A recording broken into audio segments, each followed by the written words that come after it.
We've been learning about the sacrament of proclamation, the sacraments of proclamation in the last few weeks.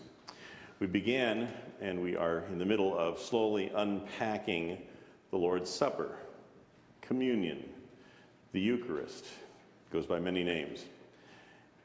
I like to call it the meal because it reminds me of hospitality. It reminds me of a lot of things when I call it the meal.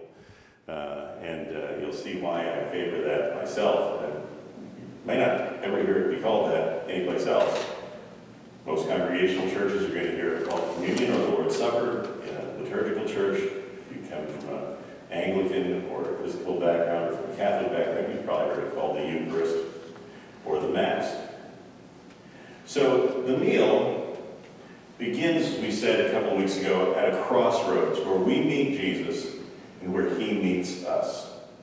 And, there's all kinds of imagery about this. If you recall, after the resurrection, on that very day of the resurrection, two of the disciples were walking to the town of Emmaus, which is just outside of Jerusalem. And when they were on the road out to Emmaus, they ran into a stranger. They didn't recognize who it was. And they talked with this guy, and they walked on into the town of Emmaus.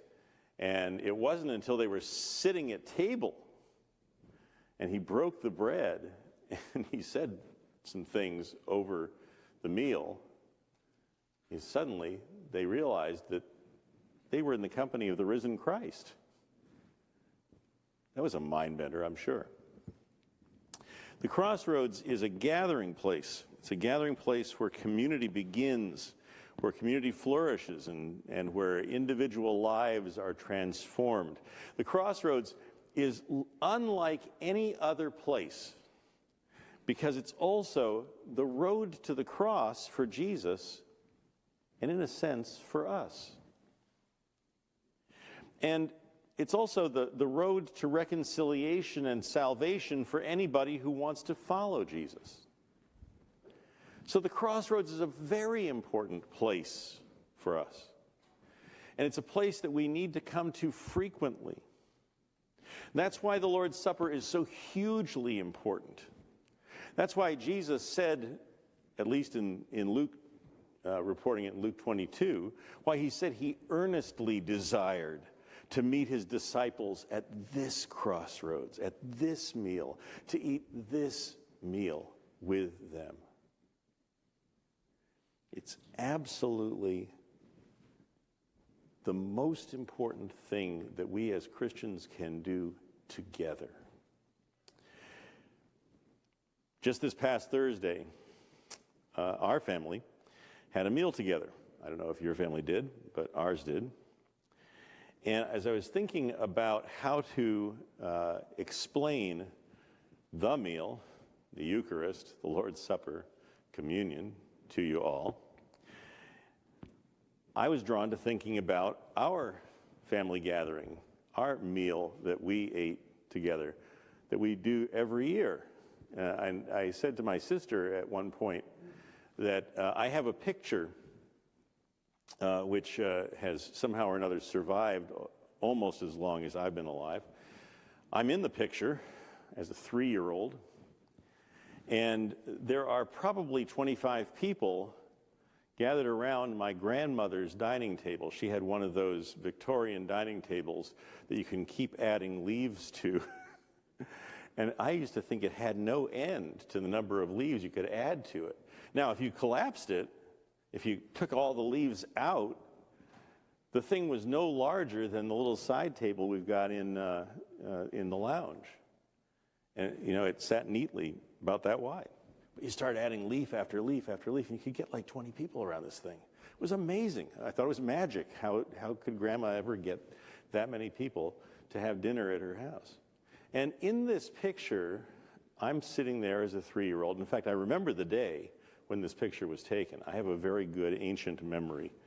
And I remember it because just after the picture was taken, I got sick and sort of changed the outcome of that whole Thanksgiving dinner. But here we are, all seated around the table. And I commented to my sister as she was about to get back in her car and head off to the next place she was going, that she and I are the only two who are left alive who were in that picture. Time changes things, doesn't it?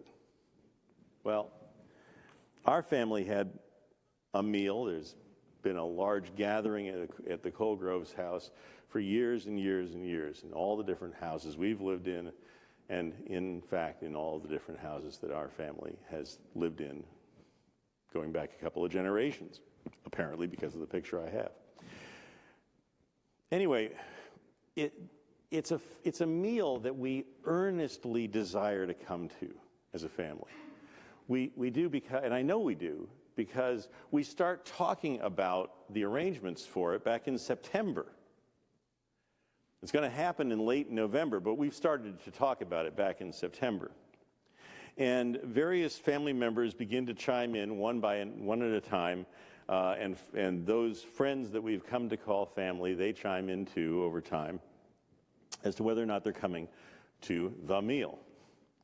Are you coming for Thanksgiving? Becomes a really common thing that we say, sometime in mid-September. It's almost like you could time the thing, certain things and certain conversations you're going to have with these people over time. And some September phone call, you're going to have this conversation. Are you coming for Thanksgiving? The sense of expectation was heightened this year because this had been a somewhat rocky year in some of our relationships, and it was hard to want to drive a long distance, I'm sure, to be with people that you may have at some point during the year been at odds with. It's hard to want to drive a long distance to be with people that you're not sure you really trust the same way as you may have a year ago. But you do drive the long distance. You do go out of your way to get there. Even though sometimes people hurt you, sometimes they don't show up when you need them. Sometimes you show up even in the midst of those struggles for the meal, right? But we're family. We're family to one another. We've committed to each other in relationship. And so we show up for the meal. Thanksgiving is one of the touch points that holds us together. It keeps the fabric of our family together. So it was a great joy as one by one, people were added to the list that we were creating in our minds. Until about 3 weeks ago, Jema and I sat down and started talking really in earnest about, who was going to bring what and how that was all going to go. And we realized that we were going to have 19 people at the meal this year. 19 is our capacity. It's beyond our capacity. For the first time, we had to set up a children's table. Now, some of you may have had a children's table for years. This was our first children's table, and we weren't quite sure how that was going to go. Okay. So at the meal, when we finally got together and we made our turkey, ask me about it sometime. We do something that no one else does. We do a trash can turkey. No, it's not an old trash can. It's one that's perfectly new. There's never been any garbage in it. It's an old Boy Scout trick. You take and you invert the trash can, galvanized, mind you, over the bird, out in the backyard, over aluminum foil, and you bank coals around it and put coals on top of it. And would you believe that you can cook a 16-pound turkey in an hour and a half? It's great. And it comes out so moist. And so anyway, that has nothing to do with the story. At the meal, though, this year, we celebrated the defeat of a cancer diagnosis. We celebrated with joy over the purchase of a new home for one of our family members, for my daughter. We celebrated resolution and restoration in friendships and in family relationships that we had worried about all year.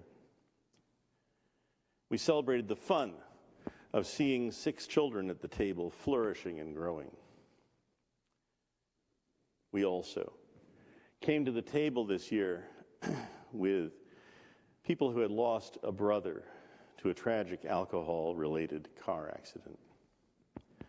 We celebrated at table this year with another family who had lost their son in their late 80s to a tragic suicide. We celebrated with a single mom who is struggling and succeeding, mind you, at caring for her son who's been diagnosed with mild autism. And all together, at our celebration of the 19 people, there were some who traveled over 800 miles.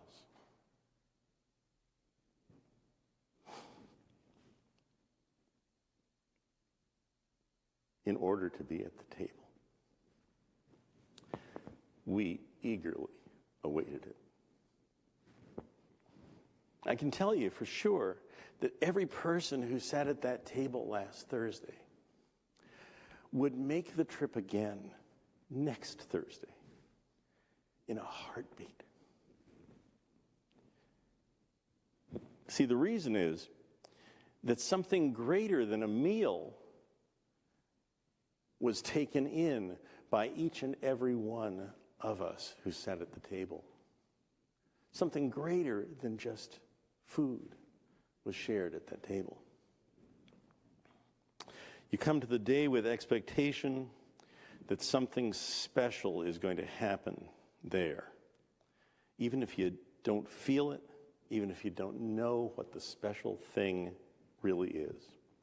You come to the crossroads because you believe that something transformative is going to happen to you simply because you came, simply because you keep coming. And that's the best way I can think of to explain to you what a sacrament is. 2 weeks ago, I said that the essential action of the Lord's Supper, the sacrament, the thing that we do at the table, is to say thank you to Jesus. In just the same way that Jesus said thank you to his Father at the Last Supper. Thank you, Jesus, for salvation. Thank you for taking my sin upon you, for reconciling me to God, for the hope of resurrection and the hope of eternal life. Thank you. That's how we should come to the table. That's why I know that we should earnestly come to the table. That's why I know we should come to the table as often as we can. And that's why I believe we should come to the table no less than weekly. And that's why I believe, because this meal is both a crossroads and a sign of the covenant we have with God. And because of how just doing this together transforms our entire community and our individual lives. That's how I know. I believe we should do this every time we gather for worship. But there's a problem. It is a problem that has been created by time and familiarity and history and tragedy and growth and struggles and all those Thanksgiving Eucharists, if you will, down through the 2,000 years of the church's history. Last week I said that Jesus fulfilled all the old covenants that God had made with Israel, and as he sat at table, established a new covenant with all who trust him. He established an unconditional covenant that says, I've got your back, even though you don't have mine. That's an unconditional covenant. I will save you to the uttermost, even though you are faithless. Even though you don't fulfill any of the things you said you'd do, any of your foxhole prayers. I will be faithful to you. That's Jesus. He's saying, to all who believe, I've got you, no matter what. We say thank you at the crossroads, and then we enjoy the covenant together. I've got you, no matter what. The problem is that we must not treat communion, the Lord's Supper, the Eucharist, whatever you want to call it, the Mass, as ritual. we must not. We've got to recover what it is, truly. If you treat your Thanksgiving dinner as a ritual, it takes all the life out of it. And it'd be easy to do, because we serve the exact same menu every time. It doesn't take any creativity to cook a turkey dinner. All it takes is the mechanics. And if you've done it once, you can do it again. You're smiling, I know, because you've done it a lot. And it's easy to, I don't even have to think about it. Mary made all those turkeys last Sunday, and single-handedly. Didn't take any creativity, it just took stamina. And that's how a lot of people might look at the Mass. You're not going to think of your home Thanksgiving dinner that way. You don't think of it as just a ritual. I hope you don't. And what I'm imploring you to do is don't think of the Eucharist. Don't think of communion as a ritual. Because it takes all the life out of it. It won't always be an emotional high. But an emotional high isn't why you're doing it. You're doing it because of the crossroads, because it's where you meet Jesus. You're doing it because it takes you to the foot of the cross. He takes you with him. You do it because of the covenant that he's established, reconciling you to God. You do it because of Jesus. You do it because he is everything that the Old Testament ever talked about. And yes, sometimes it's as glorious as our 2017 family Thanksgiving dinner at our house. It was perfect. The barn was decorated, the table was glorious, the turkey was absolutely perfect. I cooked it. The side dishes all worked together. They came from everywhere. There was mounds of food. It was wonderful. And the relationships that happened around the table were about as perfect as we could imagine them being. Sometimes communion is as exciting as last Sunday evening when 115 people showed up here for Thanksgiving dinner. That was perfect. We laughed, we talked, we cried, and we were satisfied. All of it transformative.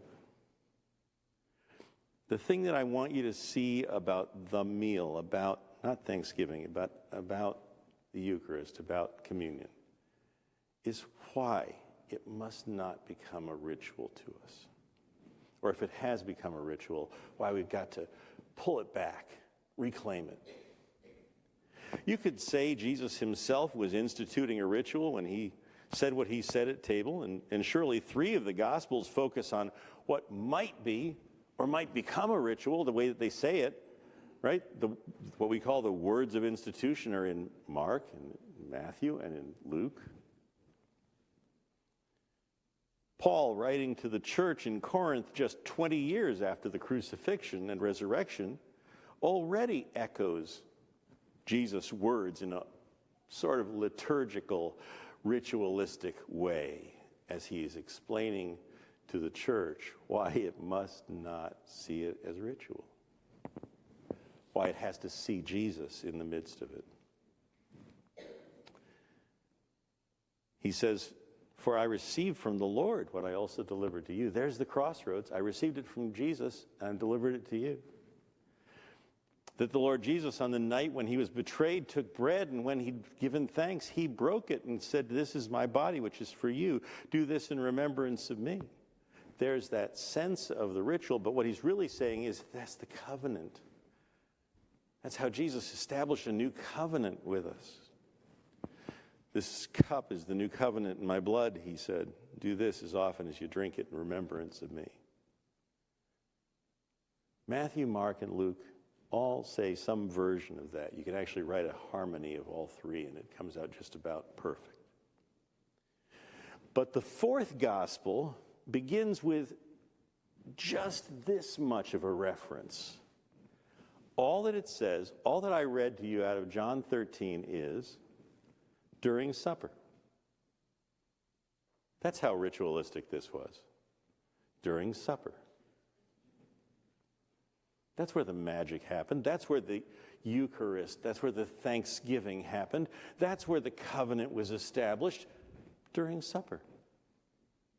That's it. That's all of it. That's the entire reference to the whole action of communion, right there. John focuses all of his attention on the result of Jesus meeting us at the crossroads, the result of making a new covenant with us. And the result is cleansing. Cleansing. The crossroads, the covenant, the cleansing. So let's look at the scene the way that Jesus tells it to us. Turn to John 13, and we'll start at verse 2. Yes, we're back to paper books, I know. Make you actually open a Bible again.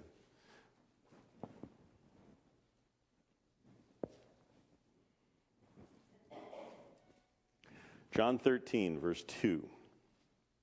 Verse 1 is the preliminaries.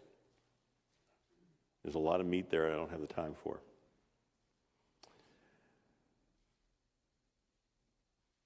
During supper, there we are. That's the whole narration of the words of institution. During supper, when the devil had already put it into the heart of Judas Iscariot, Simon's son, to betray him. See, the first thing you want to notice is that the crossroads includes Judas. He was at the crossroads. He didn't leave before this. He was there. He was there when Jesus made covenant with all who believe. He never received the covenant, but he was there when the covenant was made. Judas had already conspired with Caiaphas the high priest to betray Jesus, but he was still waiting until after supper for fear of accusations that they were doing this business during the Passover.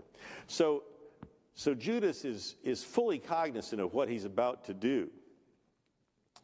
And John tells us that his possession by Satan is not yet complete at this moment. As James tells it, he says the cycle of sin begins insidiously. And it is that desire, when it has conceived, gives birth to sin, and sin, when it is fully grown, brings forth death. If the mediating work Jesus was about to do on the cross was going to make death work backward, the way that C.S. Lewis put it last week when we read a piece out of the Chronicles of Narnia, if Jesus was going to make death work backward in us who believe, then in an unrepentant heart, like Judas, it was going to make death work forward. It was going to make death work faster in him. But look, there's nothing in verse 2 that even begins to lead us to ritual. During supper, and then this little bit about the intent of Judas's heart. There is no, this is my body, this is my blood. There's no raising of the bread, no passing of the wine in what sounds so familiar to our ears, submerged as they are in 2,000 years of the ritual of the Mass.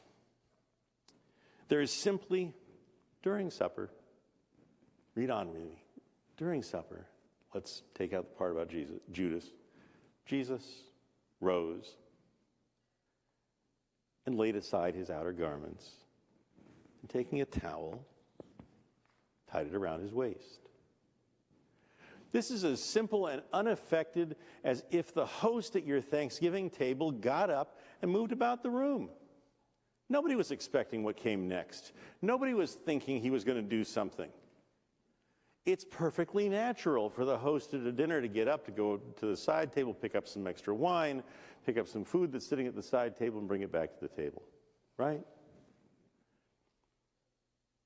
You hardly even notice when the host gets up. Verse 3 also tells us that Jesus knew the work that he was about to do. You see, the crossroads is palpable here. It's a meeting, it's a gathering of the disciples. All the disciples must have felt this is a special gathering and that we've earnestly been waiting for. The covenant, though, is in Jesus right now. The covenant is Jesus himself, and he knows it. Knowing that he had come from God and that he was going back to God, he knew all of that. He knew what he was about to do. He then rose from supper, and so he got up and he took off his good clothes, left only what we'd consider underwear on. And then he took a towel. They have these big, long, like Turkish towels, and he tied it around his waist. So there's a long piece of it hanging off here because he's going to use that. And the towel is sticking into his pants here. And he picks up a basin, and he returns to the table. Now, I have to kind of put in something that's editorial. It says he began to wash the disciples' feet and to wipe them with the towel that was wrapped around him. It says, and he came to Simon Peter, who said to him, Lord, do you wash my feet? The editorial thing that I want to put in is, I look at the description of the Last Supper, and I want to play Leonardo da Vinci. I really do. I want to place the disciples around the table. And there's a reason why I want to do it, because it makes the narrative sound so much more human, so much more real. Okay? And so I've never sat and pondered Da Vinci's painting, mind you, the Last Supper, But in my mind's eye, I see John is the first to have his feet washed by Jesus. And Peter is the last. And I'll tell you why. A little later in the meal, after Jesus has reclined back at the table, remember they don't have chairs in those days. They're all lying around the table.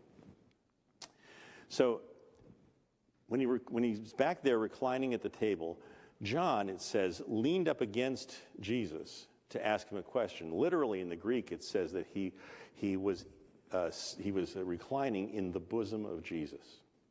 That's the literal meaning of the Greek. So he was right next to him, eating. And so he leans back and he says, who's going to betray you? And it was Peter who asked John to ask the question. Why? Because Peter was behind Jesus at the time. So he kind of propped himself up, and he leans over, and John props himself up and leans over, and he says, ask him who's going to betray him. John leans back down, puts his head against Jesus' chest. By the way, you can hear the person's heartbeat when you do that. And he says, Lord, who's going to betray you? Is it I? And Jesus says, it's the one who I dip the morsel in the bowl with and pass it to them. So I know something else. I know that Judas was halfway across the table because Jesus didn't have to reach. He didn't have to stand up. He didn't have to walk anywhere in order to hand the morsel to Judas. They were on both sides of a table, a long table. So when Jesus got up to wash the disciples' feet, he goes over to the side table, he takes off his garment, puts on the towel, picks up the basin, comes over, kneels down, looking now like a common house slave. And very strategically, I think, starts to wash John's feet because of group dynamics. John identifies himself throughout his gospel as the disciple whom Jesus loved. They had a very intimate relationship. Peter, John, and James are at every major event, the transfiguration, the raising of Jairus' daughter. They are there present when others are not, when the other 9 are excluded. So it just seems natural to me that in order to get most of the other men to buy into what is a intimate, actually humiliating thing, Jesus is going to go first to the one that is most likely to accept it from him. He kneels down and he starts to wash John's feet. And then he moves on, probably to James. Makes sense that the inner circle of 3 is close by. And he works his way around. It is humiliating enough what he's doing already. But when he gets around the other side of the table, he knew what was going to happen. He knew what Judas was going to do. He knew that Satan had already put it in his heart to betray him. And Jesus, absolutely, unaffectedly, absolutely, with the same calm look on his face, washed Judas' feet.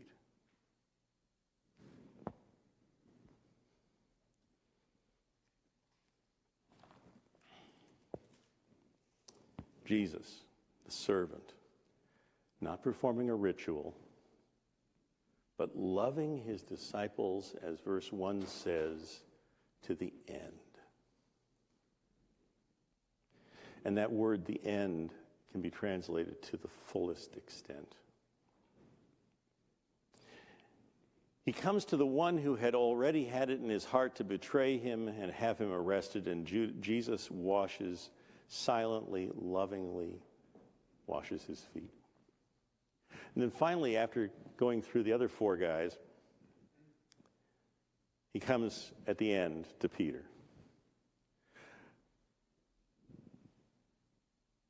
And there's this little interchange that happens. Peter says, "Lord, do you wash my feet?" Well, what I'm doing to you, you don't understand now, but afterward you'll understand. I don't think that Jesus even raised his tone of voice at that one. I think he was just washing. I think he's probably looking down when he does it. You don't understand now, but afterward you'll understand. Peter says, "You'll never wash my feet." He's kind of pulling his feet back from what Jesus was about to do. Jesus says, "If I don't wash you, you have no share with me." There it is. There's the crossroads. There's where you meet Jesus. There's the covenant. You have a share in what Jesus has done. There's the eagerness. There's the earnest desire to receive all that Jesus has to offer. And Peter says, "Lord, not my feet only, but my hands and my head. Wash the whole thing." That's the sacrament. That's Jesus making us clean by his service and by his sacrifice. This isn't ritual. This is life at its most real, its most raw. When Jesus is done washing their feet, he adds a word of explanation. We call it an application in our modern English. Do you understand what I've done to you? You call me teacher and Lord, and you're right, for so I am. If then I, your teacher and Lord, have washed your feet, you also ought to wash one another's feet.